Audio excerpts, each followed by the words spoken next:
Ji, and today we will be discussing Unit Second, Personality in the Social and Cultural Context. Okay unit 2 Yeah, PP Unit 2. Yeah. Okay तो अभी Pandya Is- money जी का था yeah, this okay class okay was originally allotted to Dr. Pandyamani, ji but ji because of certain factors, they have been handed over to me. So right I'll be okay covering your paper for all 5 days. Today okay is the second day. Right Okay? Right okay okay thank you ma'am Yeah, welcome. So, personality in the social and cultural context, and this is the second unit. Okay.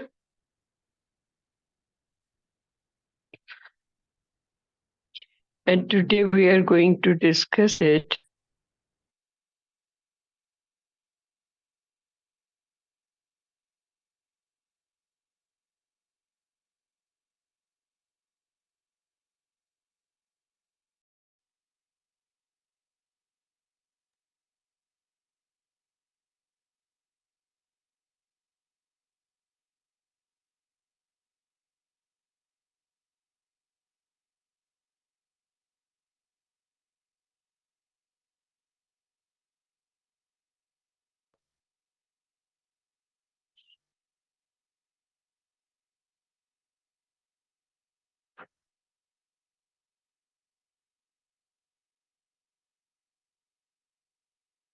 Okay, the personality in the social and cultural context.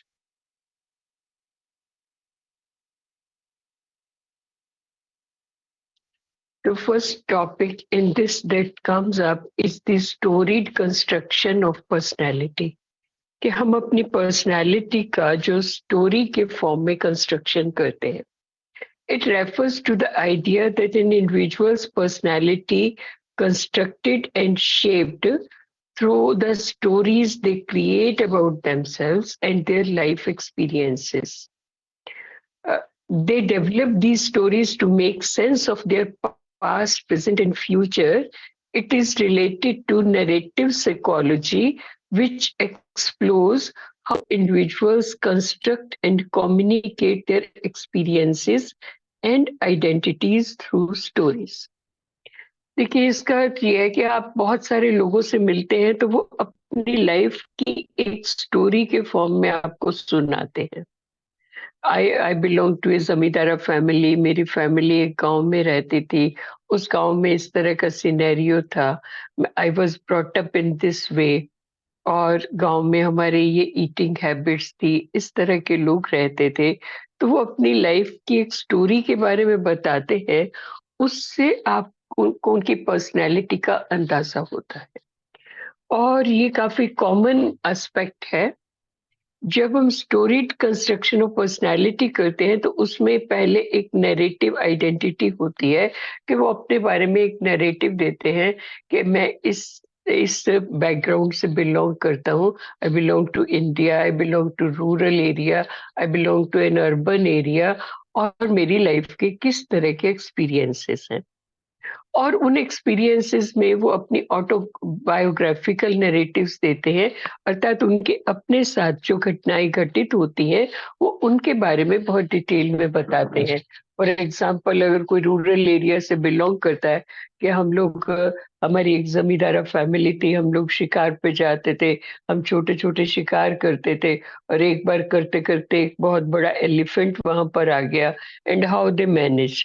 तो उससे आपको उनकी personality, वो कितना डियरिंग है, courageous है या withdrawal type of personality है, उसके बारे में आपको पता चलता है इससे. देखिए, इसके अलावा वो अपनी लाइफ स्टोरी को इस वे में कंस्ट्रक्ट करते हैं कि उनका एक इम्प्रेशन आप पर पड़ता है कि वो लोग किस तरह से थे. लाइक उस गांव में बहुत सारे पुअर लोग थे. They help the poor people. और या फिर वहां पर कास्टिज्म था और किस तरह से वो कास्टिज्म में और लोगों को प्रभावित करते थे. और जो लोअर कास्ट के लोग थे उनके साथ वो ब्रूटली बिहेव करते थे. तो जिस तरह से वो अपनी स्टोरी, लाइफ स्टोरी कंस्ट्रक्ट करते हैं, उससे हमें उनकी लाइफ में पैटर्न्स क्या हैं, थीम्स क्या हैं, वो पता चलता है। They are very compassionate about other people. They want to help those people. उन लोगों की हेल्प के लिए उन्होंने कोई सोशल ऑर्गेनाइजेशन बनाया। जो बच्चे वहां पर पढ़ते नहीं थे उनको पढ़ाने के लिए कोई सिस्टम क्रिएट किया। तो किस तरह के उनके थीम्स हैं, लाइफ के पैटर्न्स हैं, वो हमें पता चलता है। और वो इन स्टोरीज के माध्यम से अपनी आइडेंटिटी डेवलप करते हैं। स्टोरी टेलिंग अपने आप में एक आर्ट है जो पहले बहुत प्रिवेलेंट था, स्पेशली रूरल और सेमी अर्बन बैकग्राउंड्स में।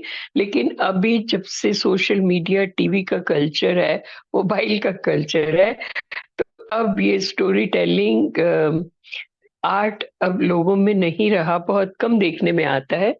और वो अपनी आइडेंटिटी इन स्टोरीज के माध्यम से, what they want to be and what they are, they tell you through these stories.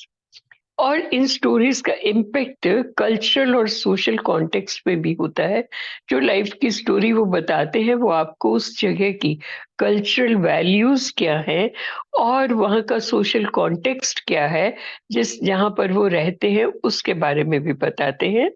और इन सब स्टोरीज से हमें क्या परिवर्तन हो रहा है और क्या समाज वहीं पर है जहाँ वो कुछ समय पहले था, या अब उसमें परिवर्तन आ रहा है, उसके बारे में भी हमें अंदाजा होता है। देखिए, पर्सनैलिटी और जो सोशल सपोर्ट प्रोसेसेस हैं, देखिए पर्सनैलिटी हमारी जिस तरह की होती है उसके अकॉर्डिंग समाज से हमें सोशल सपोर्ट मिलता है। Personality and social support, they are interconnected. Personality traits influence the type of social support people seek, quality of social relations, and how they respond to the support. देखिए, हमारी personality अगर बहुत introvert है तो हम कभी हिम्मत नहीं करेंगे कि हम किसी से ओपनली जाकर कहें कि मुझे इस चीज की हेल्प की जरूरत है, प्लीज हेल्प मी। लेकिन अगर कोई एक्सट्रोवर्ट है तो वो ओपनली अपने फ्रेंड फैमिली से सपोर्ट के लिए कहेगा और वो उनकी सपोर्ट लेगा भी। नाउ इट डिपेंड करता है कि हमारे लोगों के साथ रिलेशन कैसे हैं, हमारा कम्युनिकेशन कैसा है, हमारा बिहेवियर कैसा है। अकॉर्डिंगली हमारी पर्सनालिटी इस बात को डिसाइड करेगी कि हमारा सोशल सपोर्ट सिस्टम कितना स्ट्रांग है या वीक है।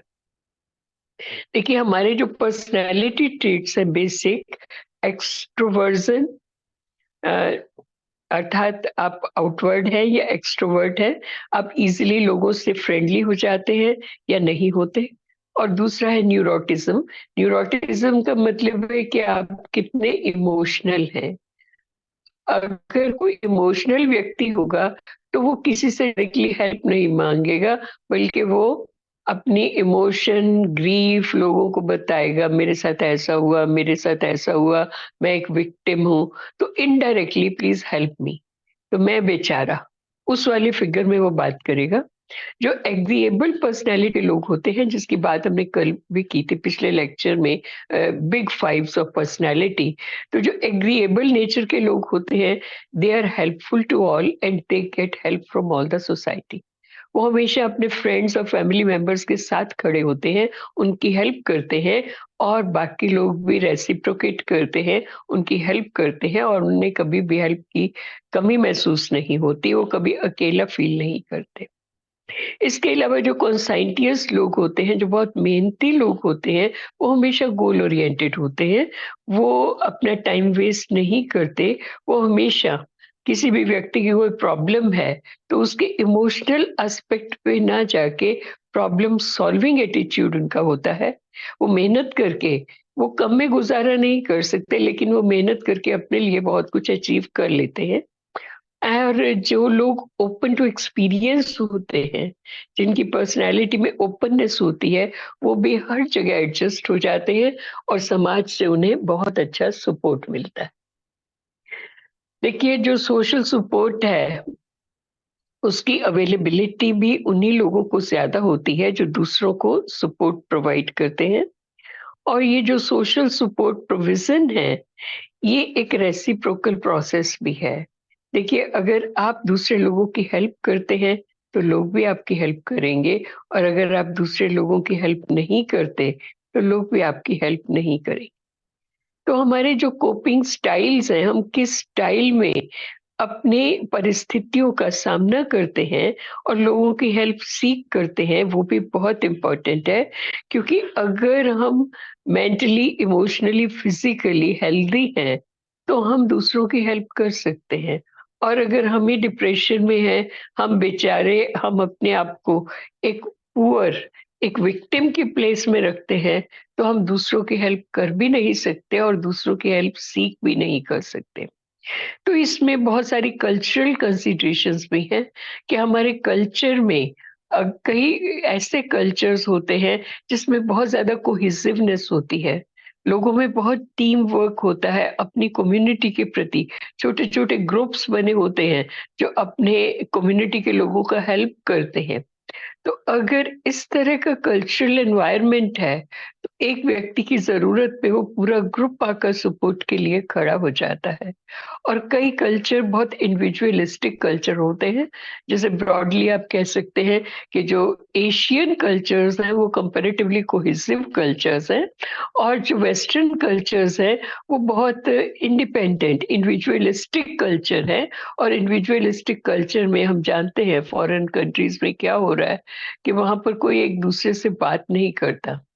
मैं बहुत साल पहले की बात बताती हूँ। एक मेरी बेटी छोटी सी थी और मेरे एक फैमिली फ्रेंड यूएस से आए। तो बच्चों को बहुत होता है कि अंकल अंकल मेरी इतनी फ्रेंड्स हैं, आपके कितने फ्रेंड्स हैं?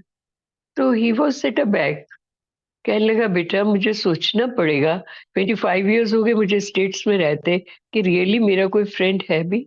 Because we have working relations with people over here, but we don't have that type of friendly ties that you people are having over here, कि आपका मेरे से कोई रिलेशन नहीं है। इवन देन हम लोगों को एंटरटेन करते हैं, अपने यहाँ लंच डिनर पे बुलाते हैं, उनको वैल्यू करते हैं। वहां पर हमारे वर्किंग रिलेशंस हैं, एक कॉन्ट्रैक्ट है, उसमें काम करने वाले लोग एक दूसरे के फ्रेंड्स हैं। Once the contract is over the friendship is also over. So it also depend on the culture where you are living that decides what type of things we are having. देखिए, एक concept जो दूसरा इसमें हम आज discuss करेंगे वो है सोशल पेन। सोशल पेन और सोशल डिस्ट्रेस और साइकोलॉजिकल पेन एक ऐसी टर्म है जिसको हम डिस्क्राइब करते हैं इमोशनल और साइकोलॉजिकल डिस्कम्फर्ट जो व्यक्ति एक्सपीरियंस करता है as a result of negative social experiences such as rejection, humiliation, exclusion और interpersonal conflict.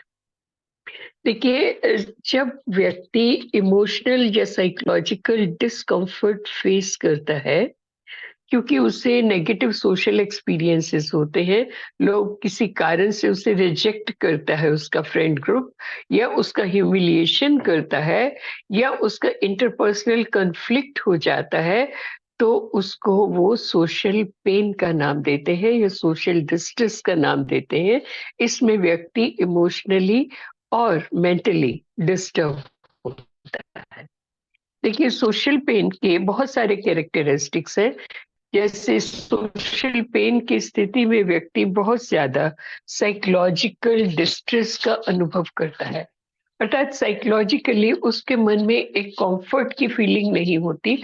उसे यही लगता है कि मेरे फ्रेंड ग्रुप ने मेरे मुझे हर्ट किया है, मेरे साथ कोई भी खड़ा हुआ नहीं है, और इस एडवर्सिटी की स्थिति में मैं अकेला हूँ। ऐसी फीलिंग उस व्यक्ति को आती है। साइकोलॉजिकल डिस्ट्रेस होने के कारण वो अपने आप को बहुत लोनली फील करता है। ही फील के he is nowhere, no one is around to help him, और वो मॉरली, इमोशनली, फाइनेंशियली या फिजिकली किसी भी तरह से अपने आप को, कई बार ऐसी स्थिति में व्यक्ति अपने आप को फिजिकली भी बहुत इनसिक्योर फील करता है। दूसरा है रिजेक्शन एंड एक्सक्लूजन। बहुत सारे ऐसे कल्चरल फैक्टर्स होते हैं जिसके कारण व्यक्ति अपने आप को रिजेक्टेड फील करता है। जैसे अगर आप ट्राइबल्स में देखें कि ट्राइबल्स में कोई व्यक्ति अगर वो चाहता भी है तो वो चाह के भी अपनी जो ट्राइबल ट्रेडिशंस है उससे बाहर जाके काम नहीं कर सकता, क्योंकि अगर वो ऐसा करता है तो वो ट्राइब उसे रिजेक्ट कर देता है। तो ट्राइबल्स अपनी कम्युनिटी से बाहर जाके मैरिज नहीं कर सकते, और ट्राइबल पंचायत्स होती हैं। अगर कोई व्यक्ति उसका उल्लंघन करता है उसके नॉर्म्स का, तो उसे वो जैसे एक्सक्लूड कर देते हैं, रिजेक्ट कर देते हैं। तो उसके सामने एक बहुत बड़ा प्रॉब्लम हो जाता है कि वो अपने सोशल फंक्शंस, अपनी फैमिली ऑब्लिगेशंस, लाइक अपने बच्चों की मैरिज है, वो कहाँ करेगा। तो उसे एक सोशल पेन फील होता है।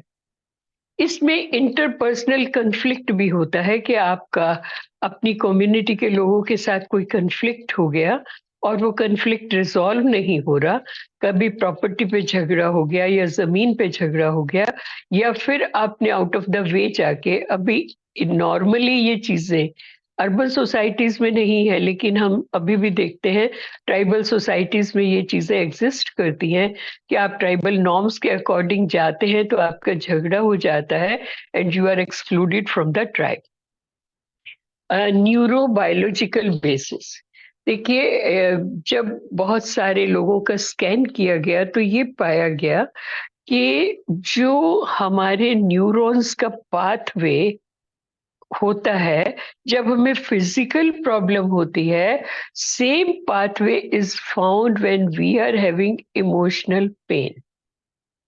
अर्थात हमारी बायोलॉजी में भी इसका इफेक्ट आता है कि हमारे न्यूरॉन्स उसी तरह से रिएक्ट करते हैं in case of social pain और इमोशनल पेन, जैसा कि वो फिजिकल पेन में रिएक्ट करते हैं। अर्थात हमें emotional pain is converted into physical pain and we feel it very deeply. Cognitive and self-esteem effects, देखिए बहुत सारे कॉग्निटिव और सेल्फ एस्टीम के इफेक्ट्स भी होते हैं। अर्थात व्यक्ति की सेल्फ एस्टीम हर्ट होती है, वो अपने आप को बहुत अकेला और वैल्यूलेस फील करता है।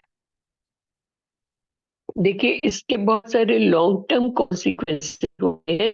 लॉन्ग टर्म कॉन्सिक्वेंसेस के फैमिली के लिए अपने सोशल नॉर्म से हटकर कुछ डिफरेंट करने के लिए उसे बहुत कुछ करना पड़ता है, और इसके लिए कोपिंग मैकेनिज्म भी है कि व्यक्ति अब इस परिस्थिति से कैसे उभरेगा। देखिए दो तरीके हो सकते हैं, या तो वो अपने ही कल्चर सोसाइटी में वापस उन लोगों से एडजस्ट करे, वो एक कॉपिंग मैकेनिज्म हो सकता है, या फिर वो चेंज की प्रोसेस को आगे करते हुए वो पूरी सोसाइटी से अलग होके अकेला स्टैंड करे। लेकिन इस सारे कॉन्टेक्स्ट में आप ये समझ सकते हैं कि स्पिरिचुअलिटी का कितना कितना इम्पोर्टेंट रोल है। हम जिस नॉलेज को गेन करते हैं उसके बाद जो बीकेज है, जो ब्राह्मण्स है, उनकी लाइफ में सोशल या इमोशनल पेन की कोई जगह नहीं होती, क्योंकि बाबा ने हमें इतना वंडरफुल ड्रामा का ज्ञान दिया है कि drama is perfect, drama is accurate. हर आत्माओं के बीच एक बहुत प्यारा सा रिश्ता है। हम सभी का परम धाम में बहुत वार्म रिश्ता है, बहुत लव और बहुत रिगार्ड का रिश्ता है बाकी आत्माओं के साथ। और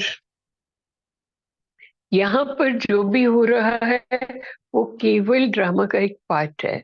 तो अगर मुझे ये रियलिटी मालूम हो कि सभी जितने भी मेरे चारों तरफ लोग हैं वो भले मेरा घोर विरोध भी कर रहे हैं, but it is a part of the drama. Basically they are playing their part, but actually we have very warm, healthy and regardful relations with each other. तो कोई भी सोशल पेन में नहीं जाएगा। So spirituality is one of the basic coping mechanism, the best possible coping mechanism. इसलिए आप देखिए India में अभी डिप्रेशन स्टार्ट हुआ है। अभी कुछ साल पहले तक यहाँ पर कितना भी कुछ हो जाए, चाहे आतंकवाद की घटना हो जाए, चाहे अर्थक्वेक आ जाए, लोग पैनिक नहीं होते। ईश्वर पे उन्हें विश्वास होता है। अगर किसी ने उन्हें हर्ट भी किया, कुछ किया भी, कोई बात नहीं, ऊपर वाला देख लेगा, कोई हिसाब किताब है। तो बहुत कंफर्टेबली सो जाते हैं, जबकि फॉरेन में बहुत लोगों को सोने के लिए स्लीपिंग पिल्स लेनी पड़ती हैं, साइकोलॉजिस्ट के पास जाना पड़ता है।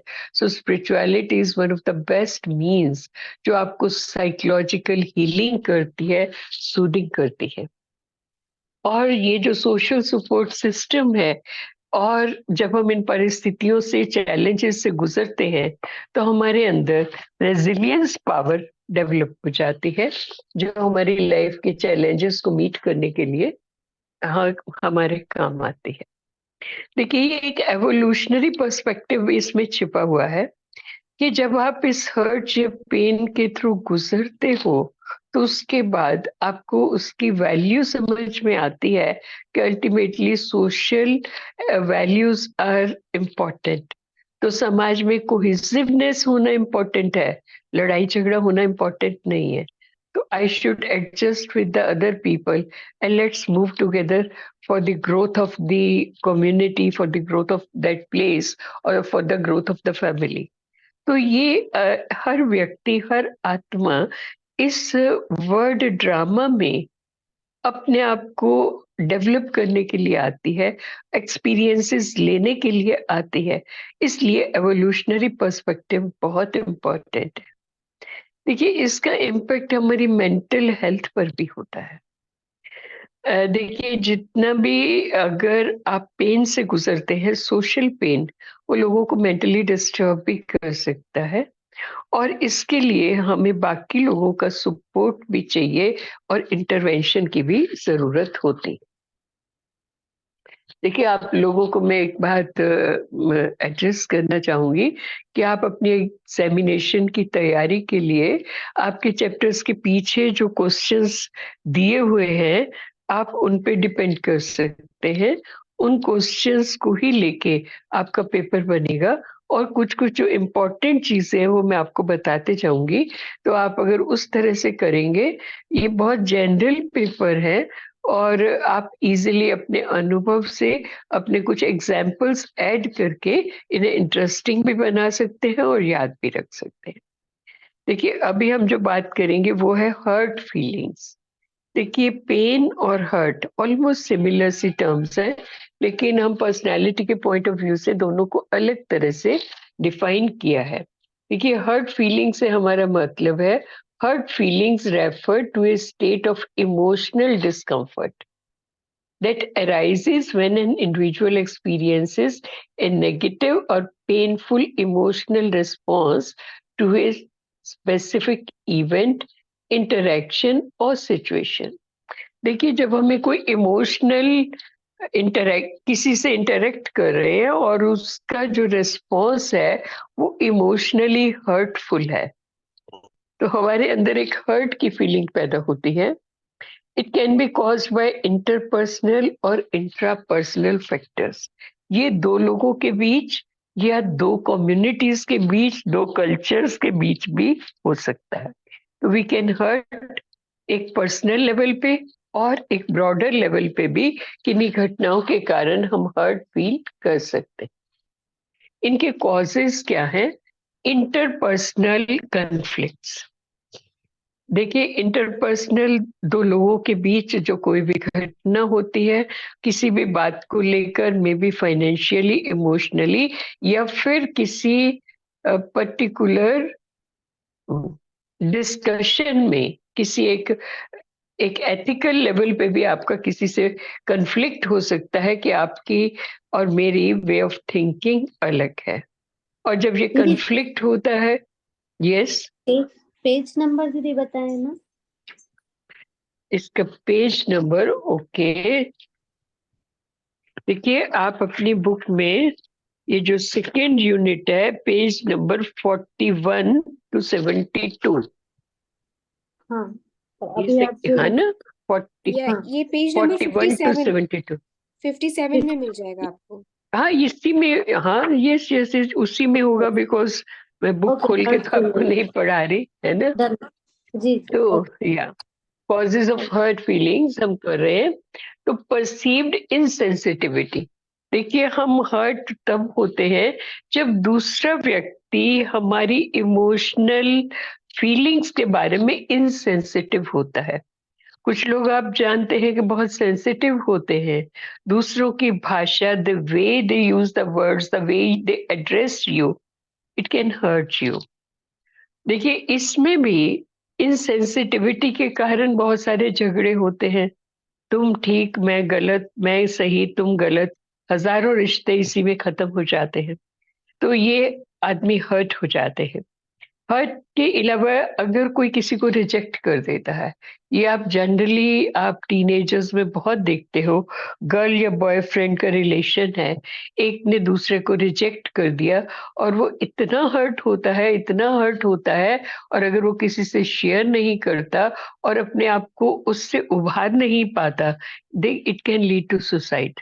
बहुत बहुत यंग बच्चों में इस तरह के रिजेक्शन के केसेस को, रिजेक्शन को एब्सॉर्ब करना, उसे फेस करना and to come out of it, it's very difficult. It's not an easy thing. देखिए, सक्सेस को फेस करना इजी है, लेकिन वो व्यक्ति जो रिजेक्शन को फेस कर सकता है वो वाकई में बोल्ड है। तो रिजेक्शन को फेस कैसे करे? बिकॉज जब ये व्यक्ति हर्ट होता है तो वो रिजेक्टेड फील करता है, तो उसे लगता है मेरी कोई वैल्यू नहीं है। अगर आप इस पूरे चैप्टर को पढ़ने के बाद आप इवैल्यूएट करेंगे, तो आप देखिए कि जो हमारी सेल्फ एस्टीम है, सेल्फ रिस्पेक्ट है, हमें सेल्फ की नॉलेज ना होने के कारण ये सारी प्रॉब्लम्स है। अगर हमें सेल्फ की नॉलेज हो कि I am a beautiful point of light, I am son of God, I am directly son of God, और मैं कितना वैल्यूएबल हूं कि आज सोल है, तो ये चारों तरफ जो भी आपको डेवलपमेंट दिख रहा है दुनिया में, all the gadgets, all the things, that is because of the existence of the soul. तो आप कितने इम्पोर्टेंट हैं, और हर आत्मा का इस ड्रामा में एक यूनिक पार्ट है।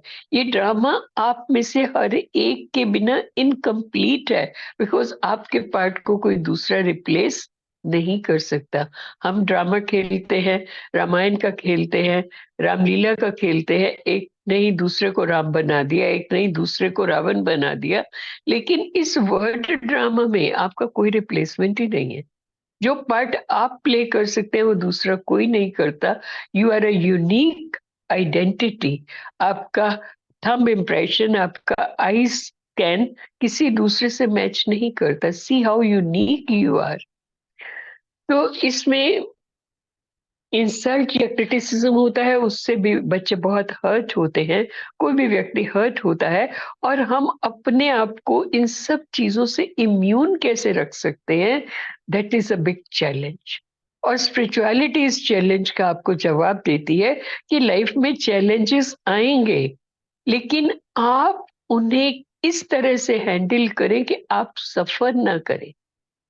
स्पिरिचुअलिटी इस बात की गारंटी नहीं लेती कि आपकी लाइफ में प्रॉब्लम्स नहीं आएंगी। चैलेंजेस आएंगे, आपको स्ट्रांग बनाएंगे, लेकिन हम उन चैलेंजेस को as a play, as a game, क्योंकि ड्रामा खुशी के लिए खेला जाता है, हम ड्रामा खेल रहे हैं, ड्रामे में पार्ट प्ले कर रहे हैं for the sake of happiness, तो हम सफर नहीं करेंगे।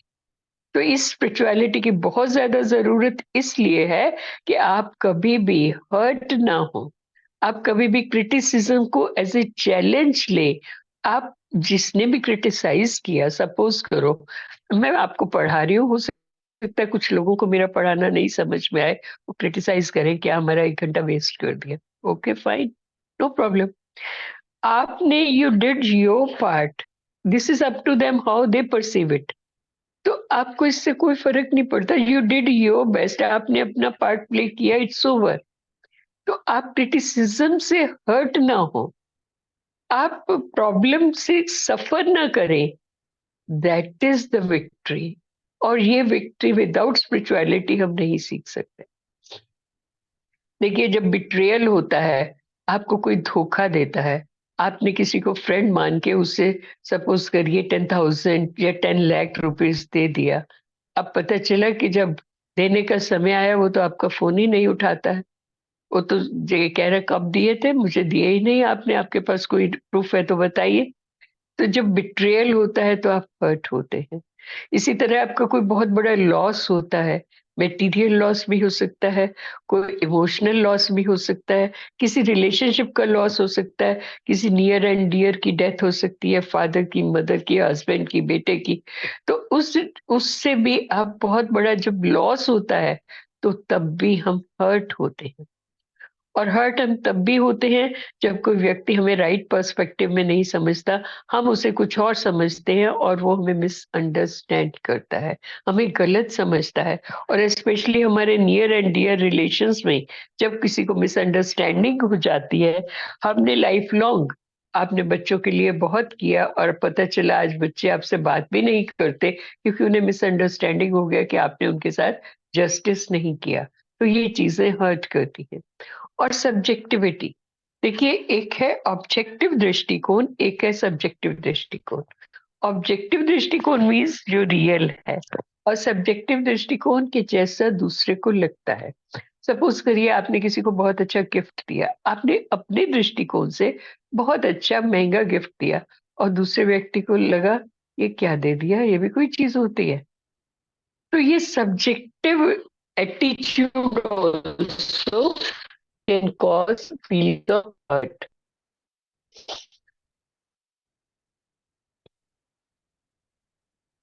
और इसके अलावा एक्सप्रेशन, हमारा जो way of expressing the things है वो दूसरे लोगों को हर्ट कर सकता है। हमारी भाषा, हमारा चॉइस ऑफ वर्ड्स, और ये जिस कॉन्टेक्स्ट में हम बात कर रहे हैं, दूसरों की एक्सपेक्टेशंस मीट नहीं होती तो वो हर्ट फील करते हैं। अच्छा, फिर ये जो हर्ट है ये कितने ड्यूरेशन में ठीक होता है? कभी कभी तो लोगों को बहुत बहुत लंबा वक्त लग जाता है, वो लेट गो नहीं कर पाते, एक ही बात को पकड़ के बैठ जाते हैं और वो बात अल्टीमेटली एक फिजिकल एलिमेंट के रूप में कन्वर्ट हो जाती है। इसलिए बाबा हमेशा कहते हैं जो पास्ट हो गया उसे फुल स्टॉप लगाइए, क्योंकि जितनी जल्दी जो पास्ट हो गया वो स्वप्न हो गया, वो आपकी लाइफ में अभी रिपीट होने वाला नहीं है। जो आज का दिन आपकी लाइफ में आज शाम के 4 बजे का जो टाइम आपकी लाइफ से जा चुका, वो अगले कल्प में रिपीट होगा, इस कल्प में रिपीट नहीं होगा।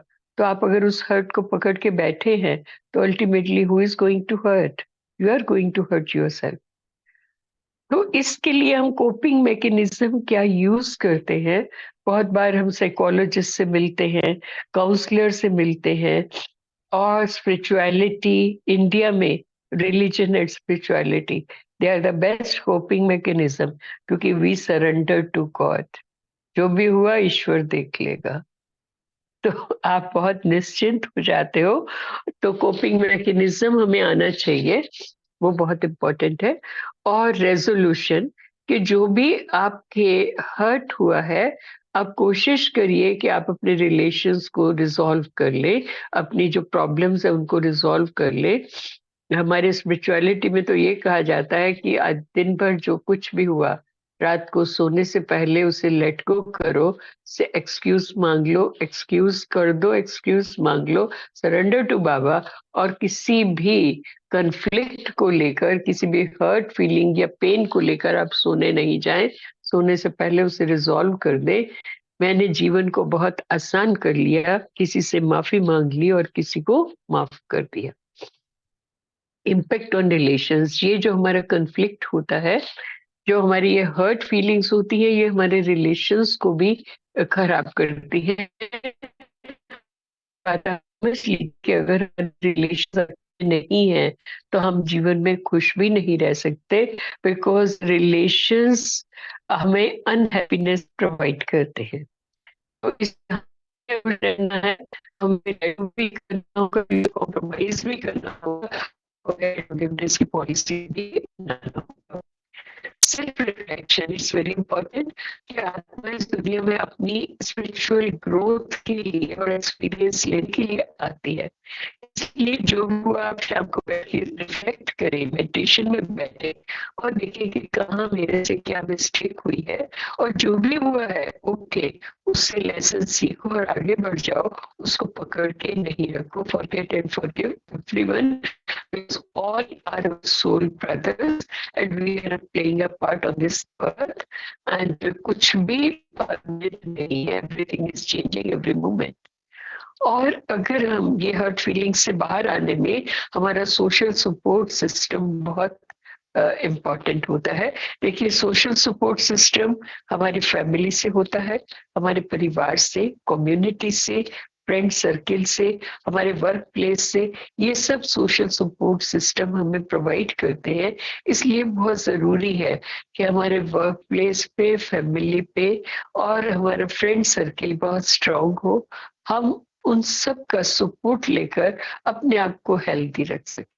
सो देखिए, लाइफ में ये एक बहुत बड़ा चैलेंज है कि आप अपने आप को healthy, emotionally, physically and psychologically happy रखने और हेल्दी रखने के लिए आपको इन फीलिंग्स से, हर्ट और पेन से बाहर आना होगा। देखिए, एक जो हमारा नेक्स्ट क्वेश्चन है वो है cross cultural perspective of personality. देखिए, क्रॉस कल्चर मीन्स एक से ज्यादा कल्चर में पर्सनैलिटी के जो पर्सपेक्टिव्स हैं वो अलग अलग होते हैं। देखिए, कुछ कल्चरल यूनिवर्सल्स होते हैं। कोई भी कल्चर हो, इंडिया का, अमेरिका का हो, एस्पेक्ट्स हर कल्चर में कॉमन रूप से पाए जाते हैं। और some aspects of personality may be shared across cultures. For example, big 5 personality traits जैसे openness, extroversion, agreeableness, conscientiousness and neuroticism have been found to have some degree of universality with similar traits identified in various cultures. तो ये जो 5 big personality traits हैं, openness, extroversion, agreeableness, neuroticism और कंसाइंटियसनेस, ये सभी cultures में पाए जाते हैं। एक होते हैं कल्चरल वेरिएशंस, अर्थात कल्चर टू कल्चर जो चीजें वेरी करती है उन्हें कल्चरल वेरिएशंस कहते हैं। Cultural differences can lead to variations in personality traits, जैसे the specific behaviours and characteristics associated with extraversion in one culture may differ from the other culture. जैसे कुछ कल्चर्स में आपको पाया जाएगा इंडिविजुअलिज्म। जैसे तमाम वेस्टर्न कल्चर्स में वहां पर ज्यादा सारे लोग अकेले रहते हैं। आफ्टर टीन्स के बाद वो बच्चों को अकेले बाहर छोड़ देते हैं, बच्चे कमाते हैं, अलग रहते हैं पेरेंट्स से, और पेरेंट्स के साथ उनका काफी डिस्टेंट रिलेशन रहता है, इंडिया की तरह नहीं होता। और वो अपने डॉग से, कोई कैट से, अपनी लिगेसी भी उनको छोड़ जाते हैं। तो बहुत इंडिविजुअलिस्टिक कल्चर होते हैं, वहां पर इमोशनल टाइज इतनी ज्यादा नहीं होती और फिर सोशल बाइंडिंग्स भी नहीं होती। लेकिन जितने भी एशियन सोसाइटीज है उनमें जो कल्चर है वो कोलेक्टिविस्ट कल्चर है, उसमें कम्युनिटी कल्चर है, जिसमें हमारे लिए फैमिली बहुत इम्पोर्टेंट होती है। 30-35 इयर्स का बच्चा भी आपको घर में बैठा हुआ मिलेगा, शायद वो कुछ ना भी करता हो तो भी पेरेंट्स उसकी लुक आफ्टर करते हैं, उसको सपोर्ट करते हैं। और बच्चों का भी पेरेंट्स के प्रति एक लाइफ लॉन्ग रिलेशन होता है और वो मिलके रहते हैं एक दूसरे का। In time of adversity and in time of happiness they are together. तो हर कल्चर के अलग अलग एस्पेक्ट्स ये पाए जाते हैं। देखिए, एक कल्चर जिसको कल्चर और सेल्फ कॉन्सेप्ट, एक है इंडिपेंडेंट वर्सेस इंटरडिपेंडेंट सेल्फ। जो वेस्टर्न कल्चर्स हैं वो मोर इंडिपेंडेंट है, वहाँ व्यक्ति अपनी personal views, personal freedom, personal way of living बहुत इम्पोर्टेंट होता है। और ये कल्चर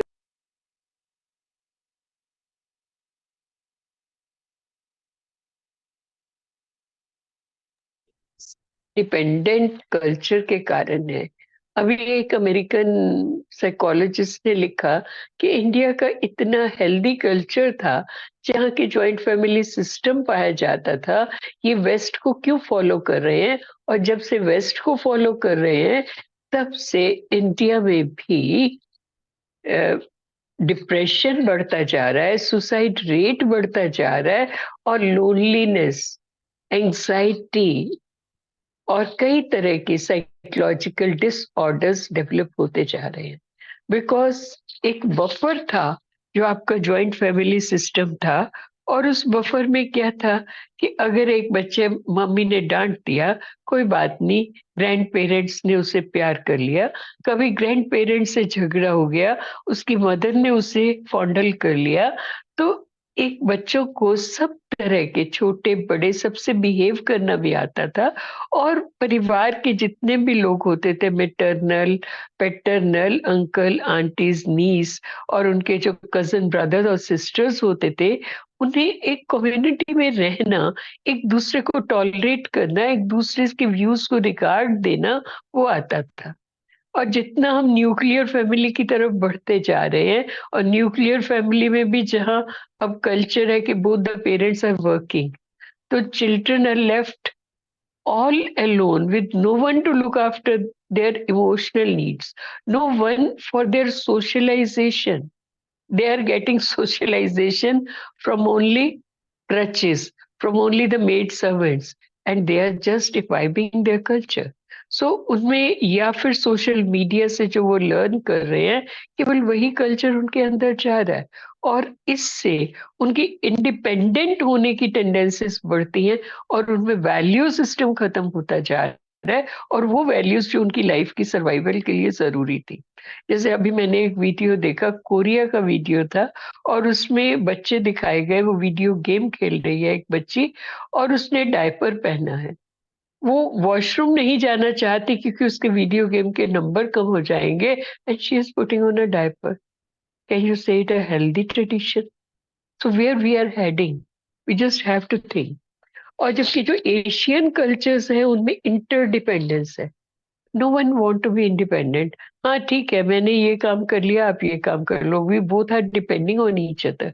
तो एक कॉम्प्लीमेंट्री कल्चर डेवलप होता है कि हमें एक दूसरे की जरूरत है। To be independent in all the fields of life is not a very healthy trend from the societal point of view. To be interdependent is very healthy, and that leads to social and family bondings. देखिए, जो cultural dimensions हैं उसमें फिर आता है individualism versus collectivism. It also affect personality traits and behaviour. Collectivist cultures promote group harmony, loyalty and cooperation, and it leads to adjustment and agreeableness. देखिए, जो कोलेक्टिविस्ट cultures होते हैं, जैसे कि एशियन सोसाइटीज में पाए जाते थे, और अभी भी हमारे विलेजेस में और ट्राइबल्स में पाए जाते हैं, उसमें ग्रुप हार्मनी होती है। Group is important, individual is not important. Individual has to subjugate his or her desires as per the group. और ग्रुप के प्रति, फैमिली के प्रति हमारी लॉयलिटी होती है। We are loyal towards group, not towards our friends. First loyalty is towards our family. और वो एक दूसरे से कोऑपरेट करते हैं। और अगर ये कोलेक्टिविस्ट कल्चर को हम फॉलो करते हैं, तो we are better able to adjust with other people, और हमारा बिहेवियर ज्यादा एग्रीएबल होता है। जो इंडिविजुअलिस्टिक कल्चर्स होते हैं वो पर्सनल ग्रोथ को प्रमोट करते हैं कि I have to grow for my self.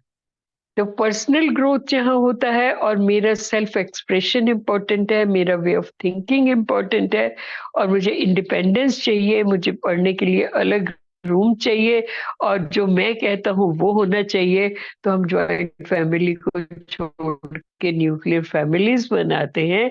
इससे हमारे बिहेवियर में, बच्चों के बिहेवियर में एग्रेसिवनेस आती है, असर्टिवनेस आती है, एक्सट्रोवर्ट होते हैं, though from individual also, you can say in nowadays it is important, but from the societal and family point of view, it is not an agreeable proposition. देखिए, social norms, जो cultural norms होते हैं और behaviour होते हैं, these the cultural norms dictate what behaviors are considered socially acceptable. These norms shape personality by influencing traits. देखिए, जो socially acceptable behaviour क्या है, it varies from one society to the other. और हर सोसाइटी के जो कल्चरल नॉर्म्स हैं वो इन बिहेवियर्स को डिसाइड करते हैं। और एक कल्चरल एक्सपेक्टेशंस होती हैं। Cultural expectations can shape personality through gender roles, age-related roles, and other social roles within a culture. तो जो कल्चरल एक्सपेक्टेशंस होती हैं वो भी हमारे रोल्स को डिसाइड करती हैं। जैसे हमारे कल्चर में एक्सपेक्टेशंस क्या हैं कि परिवार में we have son preference families.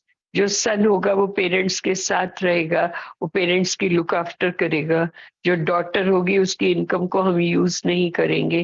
Daughter का रोल इतना ज्यादा इम्पोर्टेंट नहीं है, सन प्रेफर्ड फैमिलीज हैं। एज के साथ हमारे रोल्स चेंज होते हैं। एज यू आर, अगर if you are an aged parent, you are suppose to look after your grand children.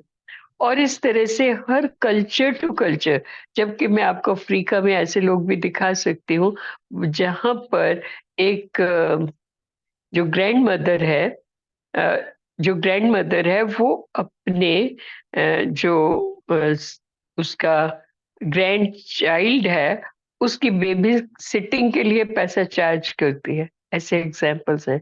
तो ये वेरी करता है कल्चर टू कल्चर कि किस तरह की सोशल नॉर्म्स हैं, और उन एक्सपेक्टेशंस के अकॉर्डिंग फिर हमारा जो रूल है वो डिफर करता है। Acculturation क्या है? Acculturation means a process by which individuals adapt to the values and behaviors of a dominant culture. हम एक dominant culture की वैल्यूज और बिहेवियर्स को अडॉप्ट कर लेते हैं। इससे हमारी पर्सनैलिटी ट्रेट्स में चेंज आता है। हम नए कल्चरल नॉर्म्स को अडॉप्ट कर लेते हैं। इसको एक्कल्चरेशन कहते हैं। जैसे आजकल हम लोगों ने वेस्टर्न कल्चर के बहुत सारी चीजों को अडॉप्ट कर लिया है। This is acculturation. और इसके साथ ही मिलता जुलता कॉन्सेप्ट है जिसे बाई कल्चरलिज्म कहते हैं। Some individuals navigate multiple cultural identities due to biculturalism, which can result from having roots in two different cultures. Bicultural individuals may exhibit a blend of personality traits from both cultures. देखिए, कोई व्यक्ति India में पैदा हुआ, वो America जाके settle हुआ। अब वो दो कल्चर्स, मल्टीपल कल्चर्स हैं। अब उसकी पर्सनालिटी ट्रेट्स वेरी करेंगी। और यहाँ आप बात कर सकते हैं इंडियन डायस्पोरा की। तो जो विदेश में रह रहे पेरेंट्स हैं और वो they are born and brought up in India, जब वो फॉरेन में बच्चों के ब्रिंगिंग अप को देखते हैं तो उसे टॉलरेट नहीं कर पाते, उससे एडजस्ट नहीं कर पाते। I know so many of friends जो के अपने ग्रोन अप बच्चे, जैसे ही बच्चे 7-8 साल की एज के हुए, उन्हें इंडिया में हॉस्टल्स में डाल देते हैं। दे सेड कि जो वेस्टर्न कल्चर ये सीखेंगे that is beyond our expectations, इसलिए इन्हें इंडिया में ग्रो होने दो, हाई स्कूल इंटर करने दो, उसके बाद वो उन्हें ले जाते। तो जो जितना भी इंडियन डायस्पोरा का प्रॉब्लम्स है उसके बहुत सारे सोशल एस्पेक्ट्स हैं। देहरादून और डिफरेंट प्लेसेस पे मैंने कुछ लोगों को, एक मेरे स्टूडेंट ने भी इंडियन डायस्पोरा पे पीएचडी किया था, तो उधर का हमने सर्वे किया था। Variety of problems. अभी लास्ट का एस्पेक्ट पे हम आते हैं, पॉलिटिक्स एंड पर्सनालिटी। देखिए, पॉलिटिक्स एक पॉलिटिकल सोशलाइजेशन भी होता है। हाँ, कोई भी व्यक्ति आज के समय में पॉलिटिक्स आप देख रहे हैं बहुत चल रहा है। पॉलिटिक्स, पॉलिटिशियंस को देख के आप अंदाजा लगा सकते हो तो किस तरह की पर्सनैलिटी होगी जो कि पॉलिटिकल फील्ड में जाएगी। देखिए, जो बहुत अथॉरिटेरियन पर्सनैलिटी के लोग होते हैं, पर्सनैलिटी अथॉरिटेरियन भी होती है, वो लोग they are likely to endorse conservative political ideology. वो पॉलिटिकल आइडियोलॉजीज जो बहुत कंजर्वेटिव हैं, जो ओपन नहीं है, जो बहुत डोमिनेटिंग है, वो उस तरह की पॉलिटिकल आइडियोलॉजी को फॉलो करते हैं। Political stress and well being. देखिए, पॉलिटिकली पोलराइज्ड एनवायरनमेंट में इंडिविजुअल्स को, लोगों को बहुत स्ट्रेस हो सकता है, इमोशनल डिस्ट्रेस हो सकती है। हम देखते हैं, देखते हैं टीचर किस तरह के कार्टून्स आते हैं, हर रोज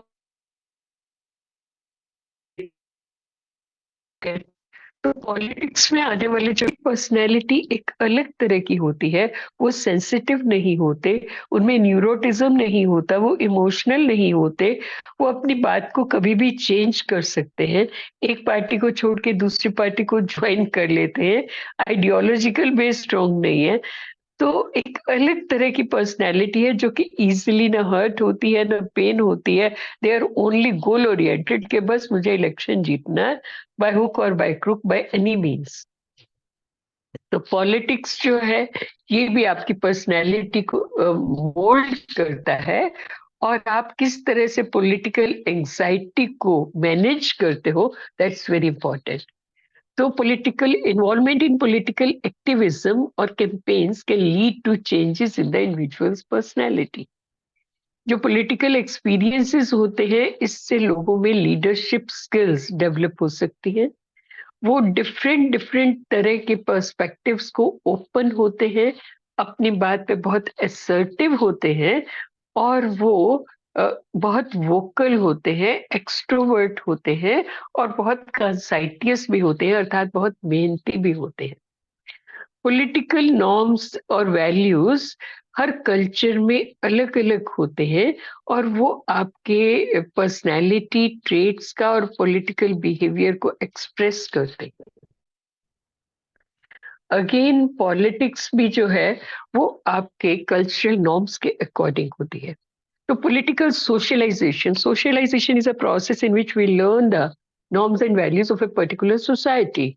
तो political socialization भी होता है जो थ्रू आउट हमारी लाइफ में होता रहता है, और ये व्यक्ति के political beliefs को शेप करता है, उसके बिहेवियर को शेप करता है, और ये डिपेंड करता है उसकी फैमिली एजुकेशन पे, और वो सोशलाइजेशन एजेंट जिनसे वो प्रभावित हुआ है वो उसकी पर्सनैलिटी डेवलपमेंट को प्रभावित करते हैं, और उसके पॉलिटिकल एफिलिएशंस को भी प्रभावित करते हैं।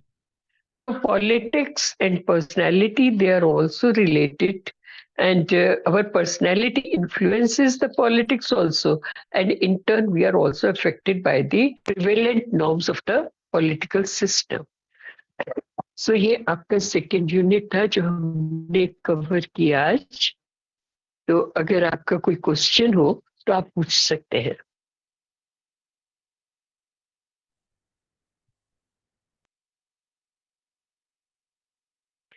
Yes,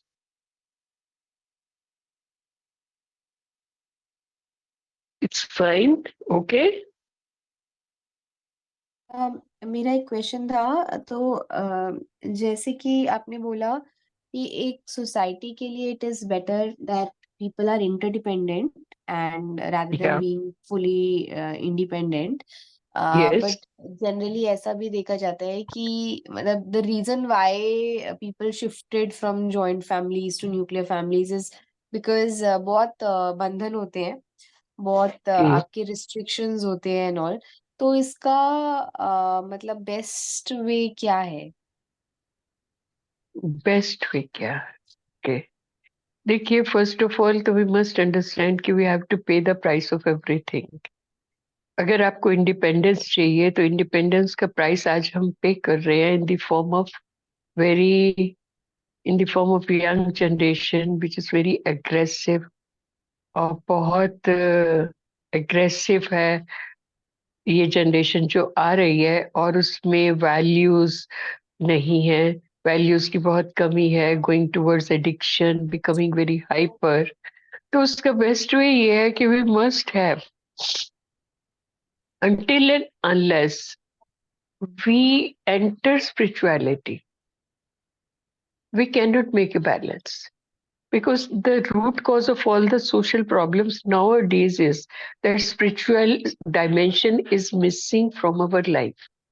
We have IQ, we have EQ, but we don't have SQ. Until and unless we add spirituality to our lives, then we cannot make a balance. And until and unless we cannot make a balance, we don't understand the roles and responsibilities of various people, in our family, or in our society. So we can't do it. So SQ is a must. If you include SQ in your system of things in the family and in the society, I think we can handle these problems in a very easy way. Thank you. That answers my question. And one more question. जैसे आपने कहा कि जो political behaviour है वो भी आपका culture के साथ डिफर करता है, तो आप एक एग्जांपल दोगे इसका कि कैसे दो कल्चर्स में ये डिफरेंट है? Yeah. देखिए, like if you see political culture of America and political culture of India, both vary. वहां पर दो ही पार्टीज हैं अमेरिका में, Democratic and one more party, two Republic. Party rule, Republic, sorry, हाँ, Republicans and Democrats, two party system है, and they have a clear cut ideology.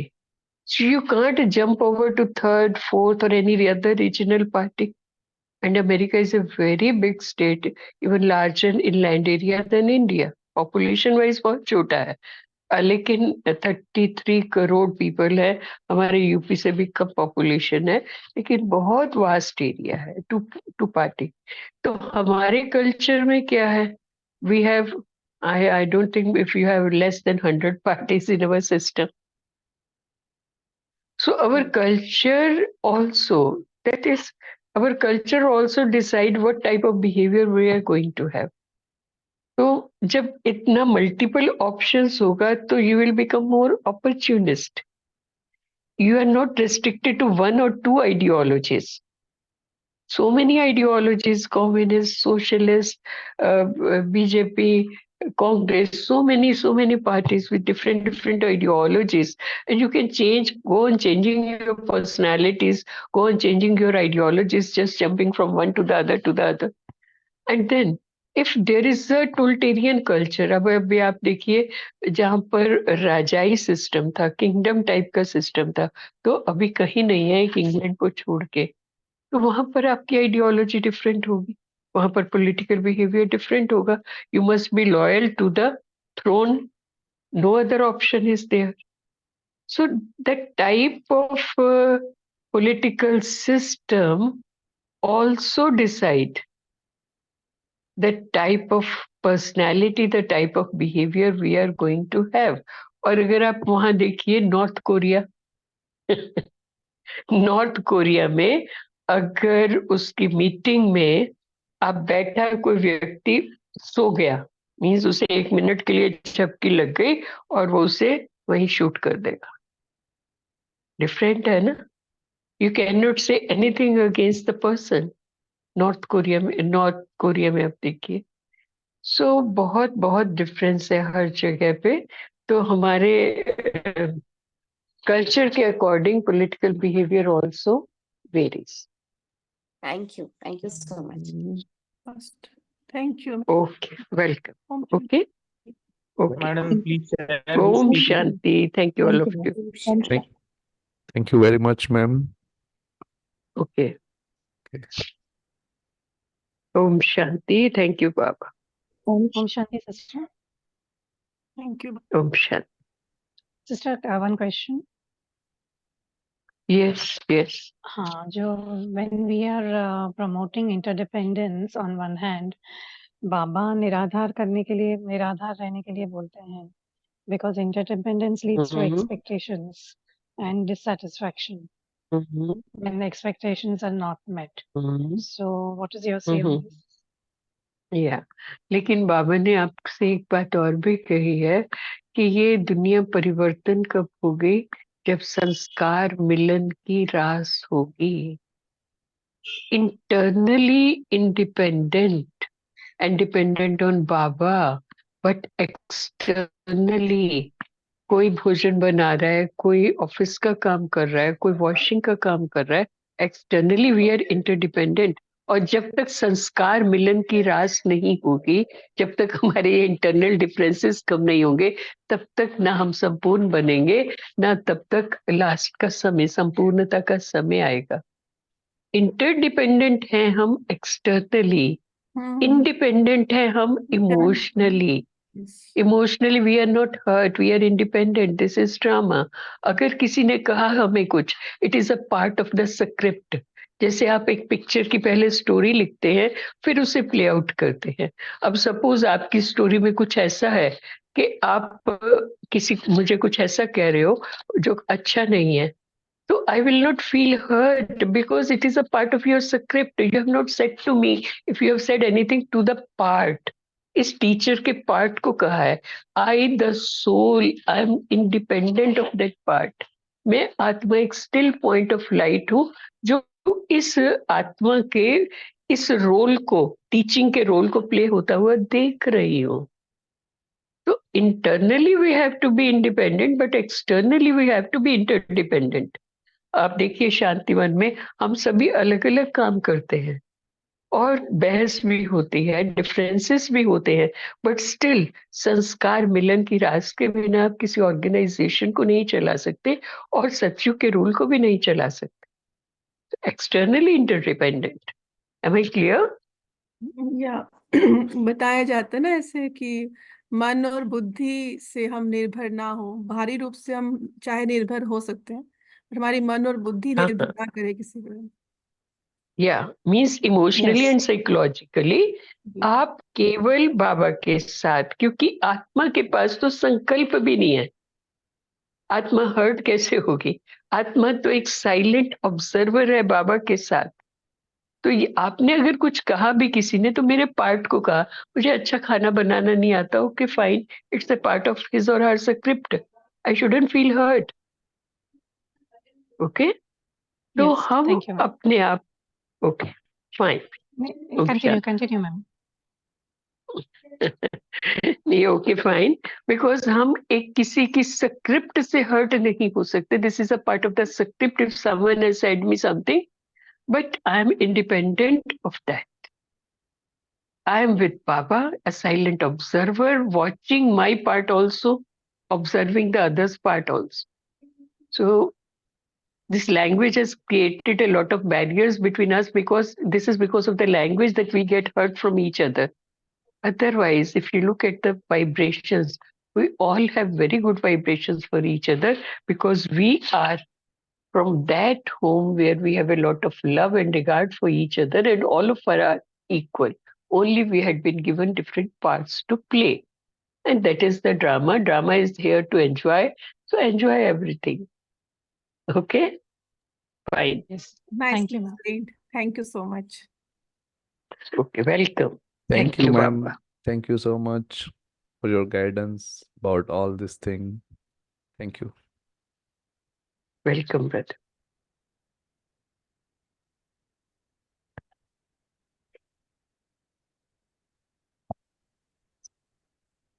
I hope everyone have enjoyed this class, and